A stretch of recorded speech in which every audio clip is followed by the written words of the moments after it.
رسول اللہ صلی اللہ علیہ وسلم نے فرمایا کہ جو یہ کلمہ ایک دفعہ پڑھے تو اللہ 20 لاکھ نیکیاں عطا کرے۔ کتنی نیکیاں بھی؟ 20 لاکھ نیکیاں۔ سبحان اللہ، یہ بہت بڑے تاجر کو بھی ایک دن کی کمائی 20 لاکھ تقریباً نہیں ہوتی ہوگی، تو وہ کوشش کے ساتھ پہنچ جائے تو پہنچ جائے۔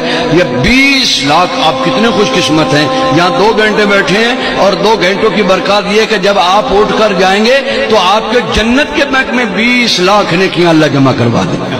وہ کلمہ کیا ہے؟ سارے پڑھیں، بسم اللہ الرحمن الرحیم۔ لا الہ الا اللہ وحدہ لا شریک لہ احدا صمدا لم یلد ولم یولد ولم یکن لہ کفوا احد۔ جس نے پڑھا اس کو مبارک۔